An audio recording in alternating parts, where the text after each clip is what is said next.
What is up, YouTube? It has been a minute, huh? Been pretty dark for a while. Working on this stuff is just not very easy to film while you're single-handed here. That's just me, and it takes a while to do all this stuff. So we have some new updates for the year. We're gonna do a quick video here, probably. We'll see how this goes. I'm gonna try and do this a little bit differently. That way I don't have to like stop that often, and I can cut this a lot quicker when I edit. So that way this should make this a lot easier for me in the long run here. Well, the car is going on power tour again. It starts in a week, and leaving here next Saturday or next Sunday. I'm not sure which day yet. And I've got a new shop, as you can tell. It's pretty sweet so far. A little bit of this is temporary because I'm waiting for the insulation to come into the walls. But the car is getting an engine swap. This engine in here has been good. It's got low compression on the cylinder though, so I'm thinking it's just some rough cylinder walls that got some water in there when I was cleaning this thing out, or maybe from sitting. I'm not sure. This is a junkyard engine here. This is probably the 1, 2, 3, 4th one I've had in this car, because I'm not easy in these things, and I kind of half-assed it every time, to be honest. So I have a new engine for it. I got this L67 from some dude up in Ohio. This came out of a good running car, supposedly. Supposedly it should be all good. And I'm only keeping the short block out of this. I'm taking everything from the heads up off of that. So I'm hoping I can get that done in a week. And got some new suspension parts coming in here too soon for that. Nothing big, nothing too crazy. Just you know, some things to get rid of all of that slop in the back end. So I'm gonna go ahead and start ripping it apart. You can see I already started doing that there. I got that header panel. I don't know what you call these header panels. That's off there. And I'm gonna go ahead and start ripping this motor out. Hopefully I should have that out by tomorrow. Then spend a couple days transferring parts over, pop the new motor in, make sure it all works good, make sure there's no leaks, and hopefully have no issues on power tour this year. We'll see how that goes. So stay tuned. Let's get at it.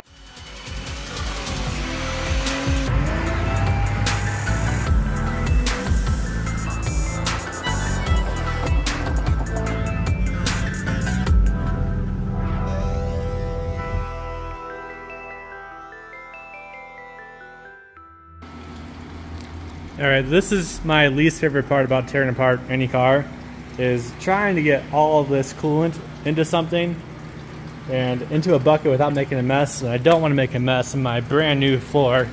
So I'm going to do this the slow way. Got the car tilted just a little bit, and that plug is pulled out there. This is going to take a very long time, but maybe it'll work out. So fun stuff. If you have any tips for that, that'd be cool. I don't know if you got any cool ways of doing this. I don't think there's a better way. I don't know about a better way, but keep them, you know, if you got them, let me know. We'll keep getting at it. Might get this out tonight. All right, about 2 hours later-ish, something like that. I don't know. It's a lot more work than I thought it was, than I remember it was, but I think it's about ready to come out here. For this car, you gotta take the whole front end off this thing before you can like even start to pull the engine out, because it's just so deep. And by the time you get this engine hoist in there, it's going to be right up against this jack here because it's so tight. So gonna try and pull it out now and see how that goes. Got everything disconnected, and we'll see what's left when I pull it out. So if I figure out anything, we'll find out the hard way. Well, got the engine out, not without a vent, so never goes smoothly. And this is a freaking bloodbath here, dude. So, well, it's out, and this was gonna happen anyway, so I might as well just let it happen. Now it's time to go ahead and start moving things over. I'm gonna call it a night though, and next time I'm out here, I'm gonna start picking parts off the old engine that I don't need, and then swapping over all the parts from this one that I'm gonna run with. And I need to get a shorter one of those little load leveler things, because that is so tight. It's way too tight against the hood. Ugh, what a mess, dude. Not looking forward to this. Alright, it's the next day now. I've got a lot of this stuff cleaned up. clean up the car a little bit here. The garage floor is better. It's not perfect.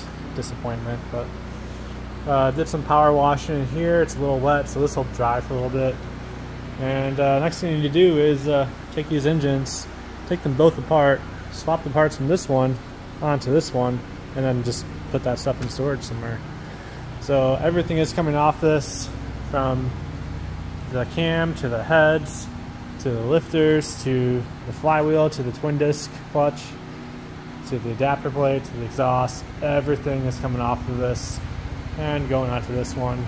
And that requires also pulling the balancer out, so we have a different balancer there. And yeah, that's kind of the gist of it. I don't think I'm going to get much done at all. I don't know what I ate, but I feel like crap. And it's probably for the best if I might do a little bit, see how far I get, but this might have to wait till another day. So they say life is like a box of 3800s from the junkyard. You never know what you're gonna get. This one looks pretty sloppy, honestly. Like, I'm not too thrilled about it. I don't think it was maintained that well. So, but thankfully these things are pretty much bulletproof, so it should be fine. But this oil is just looking nasty. Obviously it's sat for a while, so it's gonna have some condensation there. So, but and not what I'd hoped for, but probably better than what I have right now. So we'll keep tearing this down and get down to the pistons, see what those look like, then pull off oil pan, all the other crap too. But you see my pile of parts here, looking pretty good. We got a lot of crap here. So came apart pretty quick though. Well, cut the heads off, and not too happy with what I'm seeing here. We have some rust in the cylinder walls, which is pretty much exactly the reason why I'm pulling out the other one. So, like, I don't know, do I go back to the other one, or do I do something else with this one to try and keep it working? Like, come on, dude. Really? What a joke, dude.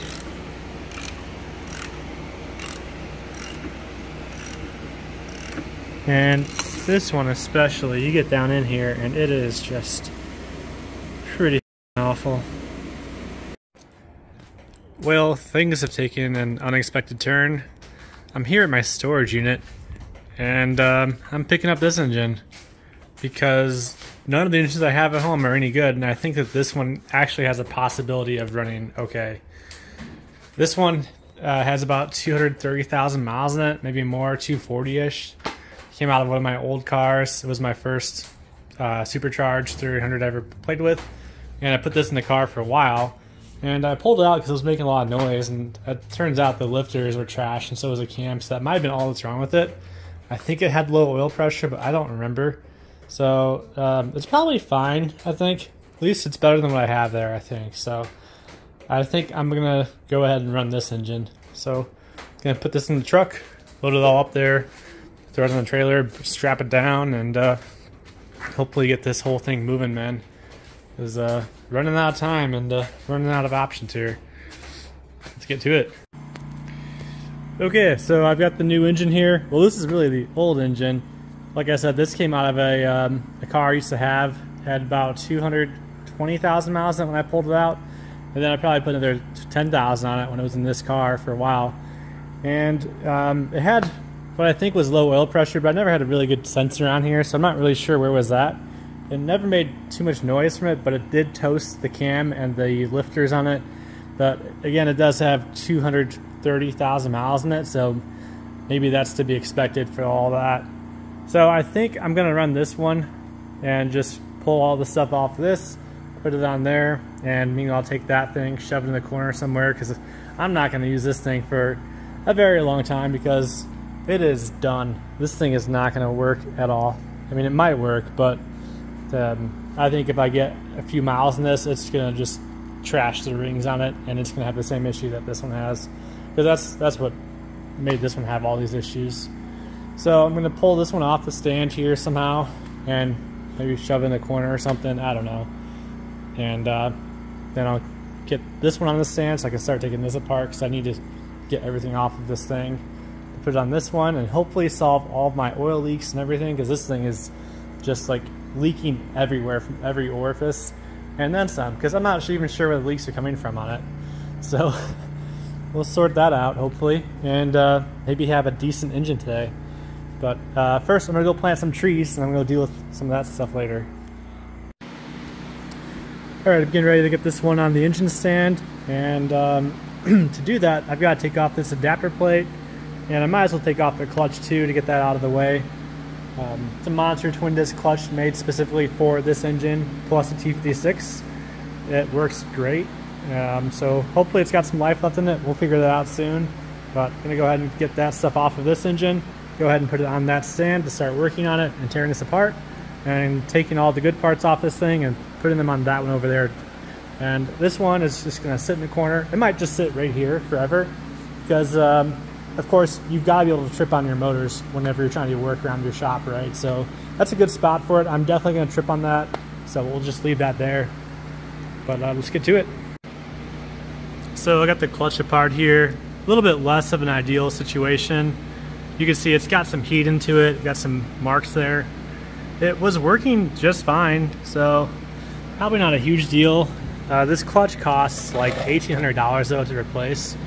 And no way I'd get one in time to replace this, and I think it's going to work fine for Power Tour, but maybe next year I'll get a new one.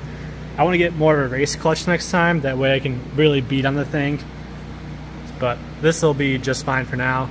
But yeah, I had this custom ordered from Monster Clutch. They made it for me. They're the only ones who were willing to do it too, so huge thanks to them for this, because this is awesome. So don't know what the other disc looks like. I'm not going to take it apart. I don't know how to take it apart. Don't know if you can, but yeah, it seems fine. So we'll send it.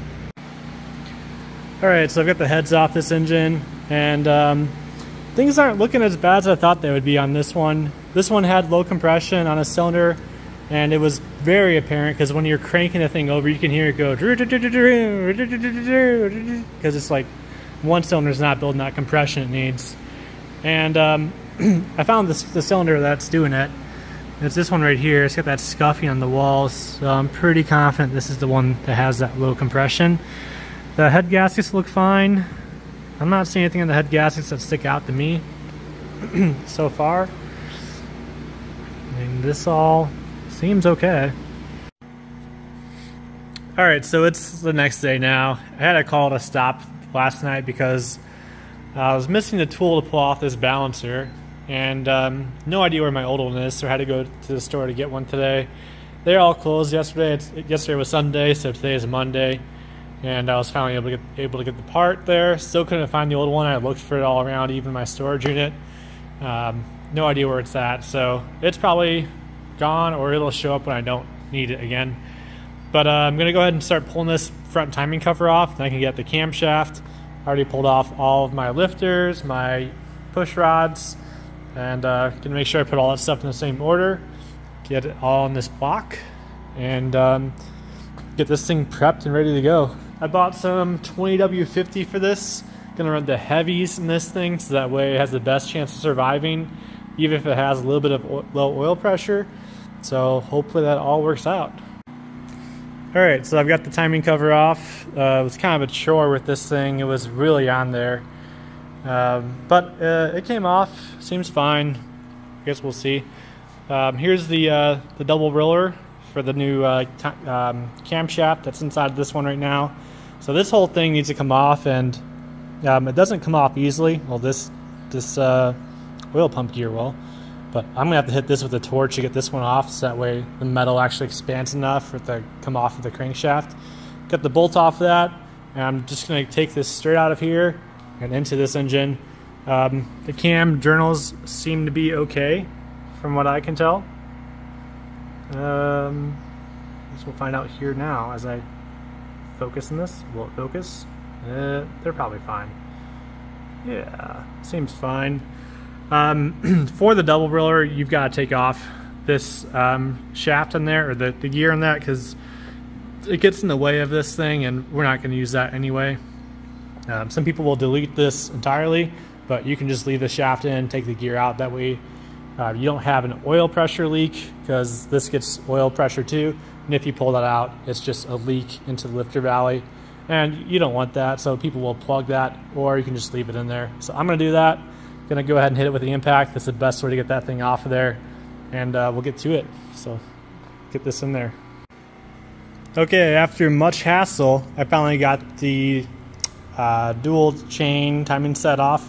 So I am having trouble with words on camera here. The double roller is off, that's what it is, and I've got the camshaft right here. So it came out of that car. It's looking pretty good, but this is a Thrasher race cam. Not much for identification on this thing, but yeah, that's what this should be. Has a lot of lift, not a lot of duration. So it's, I mean, by 2000 standards back then, it was pretty wild, but these days it's kind of mild, but it gives a good lope, and it should sound pretty good. So we'll go ahead and shove her back in here. All right, so I've got the new engine, or really it's an old engine. I've got this somewhat assembled here on the bottom end now. I put on the new oil pan, the gaskets for that. Also got on the new camshaft, as well as the timing set, and then also have the front timing cover on as well too. Hopefully I didn't forget anything, but everything is looking pretty good so far. Camshaft did have some pitting in it, but otherwise it's gonna last for power tour for sure. How much longer beyond that, I'm not really sure though, honestly. I have a better camshaft that I can throw in here later on if I need to, but for now, this should work okay, I think. We'll see how this goes. So next thing I need to do is go ahead and start pulling off motor mounts, some other stuff off the other motor there. I recently discovered that this motor mount has been loose for a while, and I don't remember loosening that up, so I'm not sure how that happened, but that's there. So even this one's loose, so I'm gonna make sure I put thread locker on all these when I put them on there. So I'll go ahead and get that going, and get some heads on this thing, make it look like a real motor. This will come together quick. So I thought I'd take a quick second to point out here that this time I'm using MLS head gaskets. These are just like the standard they have from ZZP. They're like the only ones who make these things right now. I don't know if Cometic still does, but it's hard to find anything else. And I've heard good things about these. I ran them last time, had no issues at as much as 24 PSI, where my old Felpros blew up on me basically. I had one burn a hole outside of the cylinder, basically right here, and I think it was actually the same block that did it. And to be fair, I did use the wrong Felpro gaskets. I used the naturally aspirated gaskets, and apparently they're different. Didn't know that at the time, so maybe they're fine, but gonna run these, and these should give me a bit more strength compared to a Felpro, at least in theory, so hopefully this all works out. Did also find a cool little knock retard sensor heat shield here on the other engine, so that was a nice little find. I've never seen that before, so I'm gonna go ahead and throw that on here. So that's pretty cool. And I do have a lot of exhaust right by that, so that's actually gonna be pretty cool. I never knew it was like a thing, but it's a thing, and it's here now, so that's cool. Okay, as you can see, I've done a lot of progress here. The engine is basically fully assembled now. It came together pretty quickly once I had all the parts here. I had some trouble finding the right size of bolts for some stuff. When I pulled the engine out of the car, some of these valve cover mounted coils came loose. So I think the issue was that the bolts were a little bit too long, so they weren't actually getting tight properly. So I think I fixed that now, and made sure everything was really freaking tight this time. That way nothing vibrates loose, because this thing shakes pretty hard. It's a V6 problem, I guess. No balance shaft, right? So, and one dead cylinder will make it misfire quite a bit at idle. Tomorrow I'm going to work on getting the bell housing adapter plate installed here, getting the clutch on too, and then I might rewrap some of this exhaust as well to keep some of the heat down. I've got some new wrap coming. We'll see how far that gets me. I'll probably focus on the primaries and then the downpipe itself, because the downpipe itself is kind of a cluster. So then I just need to figure out which oil filter adapter I'm going to use. You can see I don't have one on there yet. That'll come on soon. My goal was to get this all done yesterday, but you know, stuff happens and you're unsure on time. It looks like we're gonna make it pretty easily here so far. I do have some wiring stuff I need to trace in the car, and because for some reason the boost controller is not working on the Holly, and I don't know if it's a bad Mac valve or something in here. Somewhere they're in here, yeah. So all this boost control probably needs to be checked for wiring too. I've got new Mac valves for it just in case, and I don't know if I broke this during the pull, but this wire here is cut, so maybe that's part of the reason why I'm having some sensor issues, but I'll patch it up and just check continuity here on the Mac valves and look for anything else that's broken here. But otherwise, it should be pretty much ready to go in. So we might have a running car here soon. So I'll post another video later on here, but that's it for now, guys.